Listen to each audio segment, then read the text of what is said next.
Olá, Deus abençoe todos os nossos irmãos, todas as famílias, jovens, nossos irmãos anciãos, e que a palavra possa chegar em todos os corações, em todos que realmente têm sede e têm fome da palavra. O que eu quero falar nesta noite, neste pequeno vídeo que estou fazendo, é a respeito do poder de Deus que já está na alma eleita, no crente, e Deus está esperando que nós possamos tomar a promessa e fazer esta palavra viver. Ou seja, fazer essa palavra manifestar. Então, estamos num tempo que tudo está se manifestando. A natureza, as nações, as doenças, a atitude dos homens, a perversidade dos homens em todas as esferas, religiosas, políticas, sociais. Então estamos vendo a manifestação do falso, a manifestação daqueles que, na verdade, são realmente crentes nascidos de novo, e também aqueles que se misturam entre os crentes e passam por crente. Deixa eu fazer uma pequena ilustração antes de ler as Escrituras. A Bíblia diz que o Senhor Jesus, ele veio salvar todo aquele que se havia perdido. Repito, ele veio salvar todo aquele que se havia perdido. Deixa eu fazer uma ilustração bem simples. Eu sou proprietário de X objetos de valores. Eu sou proprietário. E um dia, aquilo que é meu, de uma maneira fraudulenta, fora vendido. E eu perdi os meus direitos dos meus objetos. E se eu desejar tê-los de novo, eu tenho que pagar o preço porque eu perdi. Nós perdemos a nossa posição de filhos por Eva no jardim do Éden. Todos os filhos ali caíram e fomos parar numa casa de penhores. O que acontece? O Senhor Jesus, ele veio para redimir aqueles que eram seus, aqueles que se haviam perdido. Agora, esta redenção tinha um preço. Esta redenção tinha um único homem que podia fazer e uma única maneira. Qual seria a maneira? Era que este redentor, esse parente redentor, se tornasse um desses que estavam perdidos e caídos. E com uma ressalva no que estou falando, ele tinha que morrer como eles estavam mortos, porque todos nós morremos no primeiro Adão. Mas ele tinha que também voltar a viver. Se ele morresse por mim e por você, ele não ressuscitasse, então estava frustrado o plano de redenção. E para ele redimir o que ele tinha perdido, os seus filhos perdidos, que eu fiz uma ilustração de objetos, quer dizer, os objetos, ou seja, os filhos, eram iguaizinhos a ele. Portanto, ele tinha que se tornar um de nós, da maneira que nós estávamos. Nós estávamos numa vida mortal e nós estávamos numa vida carnal. Ele tinha que se encarnar, passar pelo mesmo processo que eu que você passou, morrer como eu morreria, você morre, nós morremos, e ele ressuscitar, levantar com vida no terceiro dia. Se não houvesse uma ressurreição, todo o plano estava frustrado, todo o plano estava completamente derrotado. A grande vitória disto, que ele foi um de nós. Ele tomou exatamente o homem como ele é, com uma diferença que nele não tinha morte. Ele representou a morte e tinha um corpo, e nesse corpo ele podia morrer, nesse corpo ele podia tomar o meu lugar, nesse corpo ele podia tornar-se o objeto que ele tinha perdido. Acontece que quando ele morreu e passaram-se 3 dias da sua morte, ele ressuscitou. E aquilo provou então que o preço estava pago. Ele veio e pagou o preço por todos que estavam perdidos. Mas sabemos que desse grande grupo de filhos de Deus que caiu e que estavam perdidos, vieram muitos outros que não faziam parte, que são aqueles de outras estirpes, de outra descendência, outras nações, outras famílias que não pertenciam a Deus, de um reinado diferente. Por exemplo, a descendência de Caim, que dali saíram muitas outras, os amonitas, os moabitas e tantas outras nações saíram dali, mas resumindo, todos se tornam caimitas. E esses não faz parte dos perdidos. Só será salvo, redimido, perdido. Ele veio para os caídos. E eles não caíram. Eles não fazem parte. Não há redenção para eles. Por quê? Porque eles não estavam dentro desse plano e não faziam parte daqueles que caíram. Eles faziam parte de um outro reino. Eles vieram de uma maneira que perversa, de uma maneira indevida, de uma maneira mentirosa, falsa. Então eles não são. Mas os verdadeiros filhos de Deus que estavam caídos, todos são redimidos. E a ressurreição nos trouxe a tremenda vitória do amor divino. Então a ressurreição nos diz que estamos ressuscitados nele. E milhões que vieram ao longo da história, não há redenção para eles. Por quê? Porque eles nunca estiveram lá no princípio, eles nunca foram parte do princípio, eles não estavam lá na mente de Deus, eles vieram depois daquilo.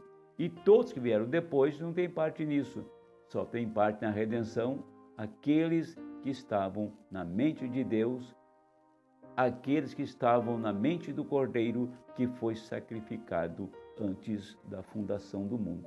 Por isso que a redenção é para um certo grupo e nada mais. Se, na verdade, um dia eu desistir da vida cristã, se um dia eu me desviar e voltar para o pecado, eu estou me identificando, caracterizando com aqueles que não faz parte daqueles que estavam em Deus antes da fundação do mundo. A redenção é algo tremendo e perfeito. Jesus tomou exatamente aquilo que somos para sermos aquilo que Ele é. No livro de Daniel, no capítulo 9, a leitura que eu vou fazer, quero que vocês prestem atenção. No ano primeiro de Dario, filho de Assuero, da nação dos Medos, o qual foi constituído rei sobre o reino dos caldeus. No ano primeiro do seu reinado, eu, Daniel, entendi pelos livros que o número de anos de que falou o Senhor ao profeta Jeremias, em que havia de acabar as assolações de Jerusalém era de 70 anos. E eu dirigi o meu rosto ao Senhor Deus para buscar com oração, com rogos, com jejum, saco e cinza. E orei ao Senhor meu Deus, confessei e disse: Ah, Senhor, Deus grande e tremendo, que guardas o conserto e a misericórdia para com os que te amam e guardam os teus mandamentos. Pecamos e cometemos iniquidade e procedemos impiamente e fomos rebeldes, apartando-nos dos teus mandamentos e dos teus juízos. E não demos ouvidos aos teus servos, os profetas, que em teu nome falaram aos nossos reis, nossos príncipes, nossos pais, como também a todo o povo da terra. Então Jeremias está confessando o pecado daquela nação, a transgressão naquela nação. E Jeremias agora descobre aqui que ele está no ano 68 e que faltam apenas 2 anos para terminar o cativeiro e eles retornariam para Judá, voltaria para a terra.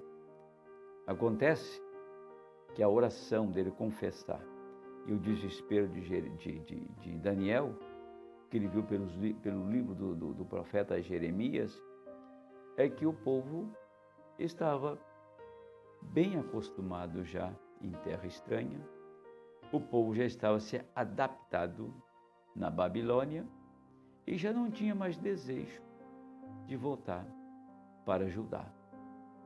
E isso causou um desespero no profeta, sabendo, olha, nós temos 2 anos para ir embora daqui e o povo está tão tranquilo, tão acomodado, parece que eles estão em Jerusalém, parece que eles estão adorando no santuário, parece que está tudo em paz, não falta nada para eles, mas nós estamos numa terra condenada, estamos em um lugar pecaminoso, estamos num lugar de destruição e nós não fomos chamados por Deus para ficar na Babilônia. Nosso lugar é em Jerusalém. Você não foi chamado, nem eu, nós não fomos chamados para ir para o mundo, para viver como incrédulo e estar associado com a ordem desta hora, né? A ordem do dia e viver no mundo ímpio. Nós fomos chamados para o reino de Deus, não para Jerusalém terrena, para Jerusalém celestial. Nós fomos chamados porque o Senhor nos trouxe, nos comprou de volta, Ele pagou o preço, Ele ressuscitou no 3º dia e nos deu exatamente o que nós temos hoje, a redenção da nossa alma pela revelação da palavra, porque Ele enviou um profeta para nos revelar, nos levantar e nos fazer vitoriosos e não andar segundo o que determina o mundo, a era e o momento que vivemos, mas o que determina exatamente a sua palavra. É por isso que às vezes alguns não aguentam e desanimam e não têm coragem, não têm ânimo, não têm fôlego para ir para frente. Não é questão que ela não tem, que ele não tem, não é questão que eles perderam, precisa ver o princípio deles aonde estava. Só tem vida com Cristo eterna, só estava nele quem estava nos seus pensamentos antes da fundação do mundo. Eu tenho aqui algo importante no 4º selo, no parágrafo 187. O profeta disse, olha, não há mancha, tudo está puro, tudo está perfeito, tudo está limpo, não há nenhuma condenação. E ele disse, isto é o que o sangue de Jesus faz com os verdadeiros filhos de Deus, quando ele confessa aquele pecado e se coloca ali justificado em sua misericórdia, bondade, é algo tão grande, que Deus disse: eu nem sequer me lembro disso mais. Ele é absolutamente meu filho. Deus diz: não me lembro de nada que ele fez. Aliás, ele não fez nada. Provocaram, fizeram com que ele fizesse, que por si mesmo ele não fazia. Eu não posso lembrar de uma coisa que ele não fez. Quem fez foi o pecado, quem fez foi o diabo, quem fez foi Satanás, enviando os seus demônios e enganando-os. Mas por eles, pela natureza perfeita deles, por aquilo que eles são, onde eles estavam, eles jamais viveriam daquela maneira ou fariam aquilo. Eles só fizeram até aqui, porque eles não tinham conhecimento. Mas hoje eles têm conhecimento, porque o livro da vida foi aberto. Quando que esse livro abriu? Sabemos que o Cordeiro veio com o livro na mão. Não houve ninguém no céu, nem na terra, nem embaixo da terra, então ninguém era nem sequer digno de olhar para o livro. De repente aparece um cordeiro, anunciado foi um leão e aparece um cordeiro. Ele vem com um livro na mão, ele estava sangrando, diz: o preço está pago, eu comprei vocês, vocês me pertencem. Vocês estavam perdidos, agora são meus. Vocês estavam esquecidos, mas agora vocês se lembram. Acabou a amnésia, todo o esquecimento, toda a loucura terminou. Então toda a amnésia se foi e descobrimos quem somos. Somos filhos gerados da palavra, que estávamos em Deus e voltamos para Ele pelo plano glorioso, bendito plano de redenção, o preço do sangue. Ele era um homem de dores, experimentados nos trabalhos, e ninguém fez caso algum dele, diz as Escrituras. Mas atrás daquela pele, naquelas veias preciosas, corria a vida de Jeová. Toda a redenção estava dentro do Cordeiro. E quando o sangue foi derramado pelo seu sacrifício, a redenção foi liberada e cada filho foi reunido em Cristo. Todas as coisas nos céus e na terra congregam em quem? Em Cristo. Estamos congregando em Cristo, nós não congregamos em outro lugar, nem no ismo, nem num grupo separado, nem em grupos individuais. Nós não temos uma linha de nossos pensamentos próprios. Nós congregamos na palavra, e a palavra é Cristo. Ele disse: aquele que crê, ainda que esteja morto, viverá, porque eu sou a ressurreição e a vida. Agora quero que vocês observem mais 2 parágrafos. Verdadeiramente vos digo, se disserdes a esta montanha, que se mova, e não duvidardes em vosso coração, mas se crerdes no que disserdes, acontecerá, podeis ter o que pediste. Você é um filho redimido, amém. Eu sei que isto é verdade. Já vi esquilos aparecerem em 6 ocasiões diferentes, que eu saiba, não havendo nenhum ali. Simplesmente como? Ele pode criar esquilos da mesma forma que ele pode criar moscas ou rãs, qualquer outra coisa. Ele é Deus, o Criador, correto? E quando nenhum ser mortal, ele é Criador, ele é Redentor, ele nos trouxe para ele de volta. Agora, por que os esquilos foram criados? Antes que a redenção fosse concluída, antes que a redenção fosse consumada pelo sangue de Emanuel, de Cristo, numa sombra, lá no Egito, debaixo de sangue de cordeiros, de novilhos, de animais, Moisés criou piolhos, moscas, gafanhotos, rãs. Tornou-se a água do Egito toda em sangue, cada molécula da água do Egito. Numa sombra, Moisés fez isso. Numa sombra, Moisés abriu o mar. Numa sombra, Moisés tirou a água da rocha. Numa sombra, Josué abriu o rio Jordão, destruiu as potentes muralhas de Jericó. Numa sombra, a sombra era o sangue do animal. Hoje, a sombra se foi. Hoje é o sangue de Jesus Cristo. Não a química, mas a vida. E a vida daquele sangue é o Espírito Santo, é o próprio Deus, 100%, não é uma parte de Deus, não é uma porcentagem pequena ou maior de Deus. O sangue de Cristo, ele liberou o Espírito de Jeová nos eleitos, na noiva. Portanto, o sangue de Cristo é 100%, totalmente a vida do próprio Deus. É isto que está morando dentro de ti, tá?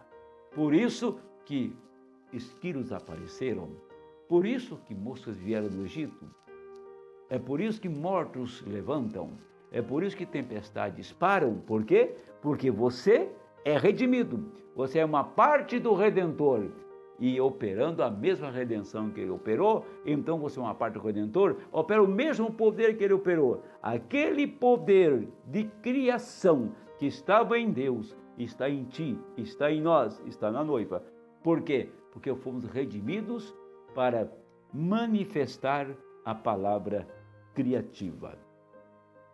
Eu estava falando de Daniel aqui, porque nós estamos numa hora, num tempo como aquele de Daniel, estamos na hora de ir embora. Estamos na hora da nossa partida. Estamos vendo as coisas acontecendo, o mundo caindo aos pedaços, apodrecido. E nós estamos vendo, meus amados, o mundo apodrecido, a condição do homem tão decaída. Nós estamos vendo tudo falido, terminado, acabado. E nós estamos quietos, não estamos movendo.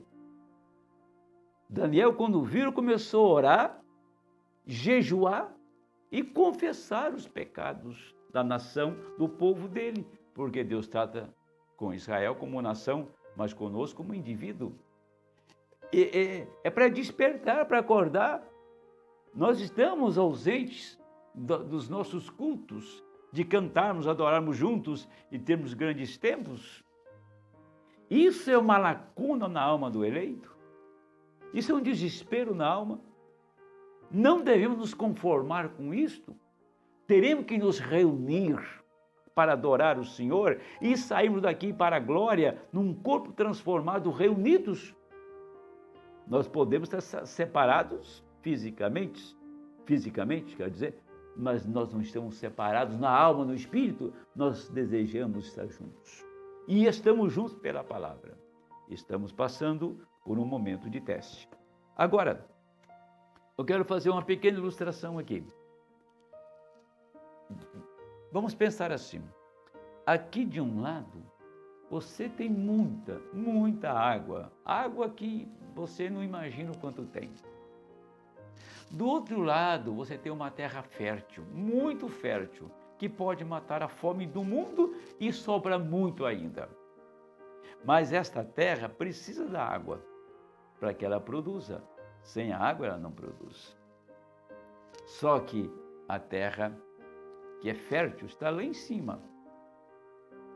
E a água passa por baixo. E a água não pode chegar lá. Por quê? Porque não tem força da gravidade. Mas porque a natureza fez assim. Porque a terra está alta e completamente desnivelada com a água, a terra. Mas diz o Mombranas, se nós trabalharmos de acordo com a natureza, você é capaz de pôr esta água lá naquela terra fértil e matar a fome do mundo e sobra muito alimento. A água e a terra têm que se unir.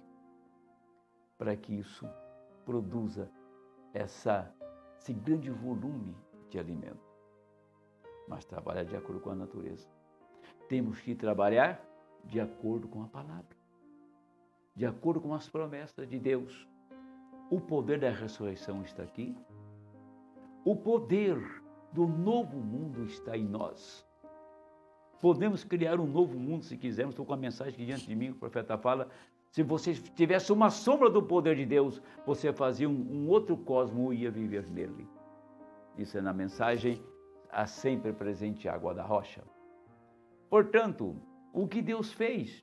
Deus trabalhou com a natureza divina e nos redimiu, nos limpou e fez com que a palavra, a água da palavra, viesse nesta terra, que sou eu, que é você, para produzir este poder, para produzir esta fartura de alimento, ou seja, para produzir esta fé que é inabalável, que não pode ser parada por nenhum demônio, por nenhum espírito, por nenhum ismo, por nenhuma religião, por nenhum dinheiro, por nenhuma fama. Nada pode parar isto, porque Deus fez com que a palavra, através do sangue de Jesus Cristo, fosse aberto um caminho e que estávamos tão distantes, tão longe, éramos inimigos da palavra, não tínhamos conhecimento do poder que estava nela, mas Deus nos redimiu porque nós estávamos nele, ele não podia perder parte dele, porque tudo que é dele volta para ele, e você era dele e tem voltado para ele.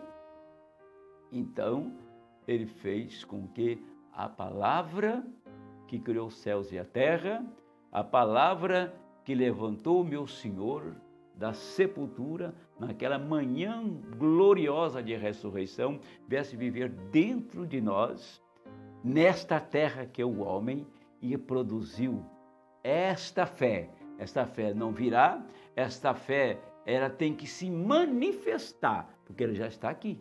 Nós temos que manifestar este poder. Olha, preste bem atenção nisso que o profeta disse.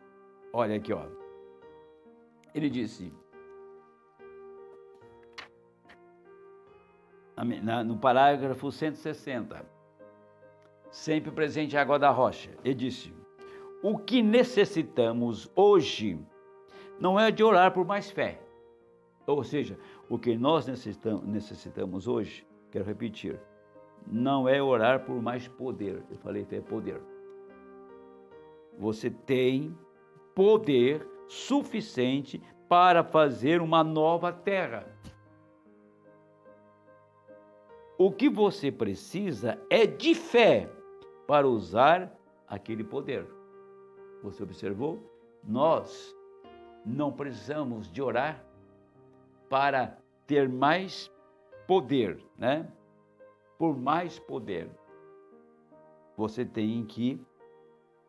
precisa é de fé para fazer este poder mover. Por isso, o Senhor Jesus Cristo, no Monte da Transfiguração, ali, quando ele estava recebendo a adoção, a voz disse, este é o meu filho amado, a ele ouvi. Ele tinha acabado de receber a adoção, o poder da ressurreição agora estava nele, todo o poder agora estava nele, ele era agora então adotado. Ele agora falava em lugar do Pai. Não vou falar, não vou manifestar mais a minha opinião.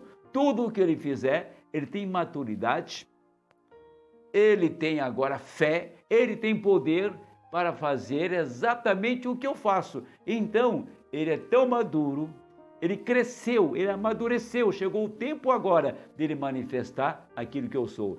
E Jesus manifestou tudo que Jeová era. Agora chegou um tempo que a noiva tem que manifestar aquilo que ele é, o que a redenção fez por nós. Falamos de redenção, pregamos redenção, é um assunto maravilhoso, mas esta redenção tem que se manifestar através da palavra criativa. Todo homem redimido, toda a igreja redimida, ela tem o poder criativo da palavra. Sem redenção, nada feito. Deixa eu encerrar aqui agora. E ele disse: o que você precisa é controlar aquela vida e viver uma vida pia, de modo que quando você pedir a Deus qualquer coisa, você sabe, nós temos confiança em Deus, nós temos certeza absoluta disto, nós sabemos, se guardarmos os seus mandamentos, Ele impedirá coisas ruins de nós, se andarmos com Ele. Veja, se guardarmos os seus mandamentos, Ele impedirá coisas ruins de nós, se andarmos com Ele. Deus andando conosco, Deus vivendo em nós, Deus falando por nós, Deus manifestando em nós o seu poder. Então isso está dentro. Quando o Senhor veio através do William Branham, o profeta do Senhor, abriu os mistérios, foi para colocar esse poder. Revelação dos 7 selos, os mistérios, quer dizer, a palavra aberta, a palavra revelada, não é para exibir conhecimento, não é para exibir grandeza diante de um povo e ser uma pessoa respeitada por aquilo que você tem conhecimento, por aquilo que Deus tem te revelado. Esta grande hora que vivemos e a manifestação dos mistérios dos 7 selos é para manifestar o pleno poder redentivo, o pleno poder. Então, se nós temos a revelação desses mistérios, este poder está dentro de nós e será liberado de tal maneira que a palavra viverá plenamente em cada santo, em cada eleito. Meus amados, foi essas poucas palavras que eu tinha a vos dizer. Que Deus vos abençoe de uma maneira rica e abundante. Em nome do Senhor Jesus Cristo. Meu abraço.